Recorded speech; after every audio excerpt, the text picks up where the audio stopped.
เกตต่อข้อที่11เพราะว่า AB เท่า2 ซนติเมตร AB แม่ขนาดของวัตถุ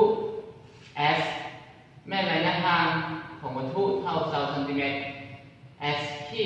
เท่ากับ3เครื่องของ S ก็คือระยะของผู้เท่า3เครื่องของวัตถุแล้วเราจะสอบ S น้อยก็คือจุดศูนย์และ A ที่ B ที่ก็คือระยะทางของวัตถุ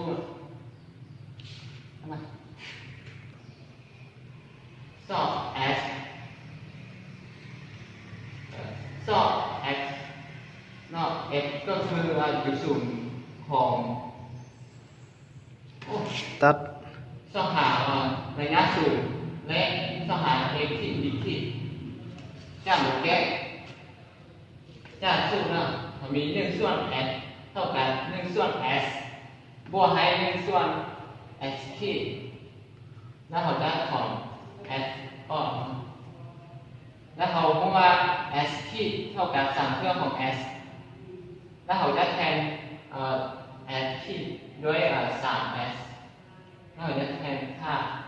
แล้วเราจะถอนออกให้3S ส่วน4นะแล้วเราจะแทนค่า S เขาพูดเลยว่าเข้าเสาแล้วเราจะเอาเสาแทนค่าแล้วสุดท้ายออก S ออก15 ซนติเมตรแล้วต่อไปเราจะมาสอบ AB A ที่ B ที่จากจำนวนพัน A ที่ B ที่ส่วนให้ AB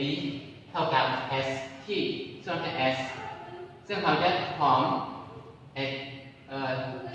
ซึ่งเราจะถอน A ที่ B ที่แล้วเราจะได้ A B คูณให้ S ที่ส่วน S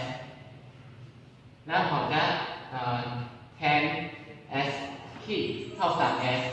เขาแล้วเราจะหอมออกหอน S ออกแล้วเราจะได้A ที่ B ที่เท่ากับ3เครื่องของ AB แล้วเราจะแทน AB เขาพูดได้ว่าเท่า2แล้วเราจะเอา2แทนใส่นั้นเท่า3เมตรดังนั้นเราก็สอบได้ระยะสูงเท่า15 เมตรและ A ที่ B ที่เท่ากับ6 ซนติเมตรสำหรับข้อที่11ก็ได้สิ้นสุดเพียงเท่านี้ขอเข้าใจ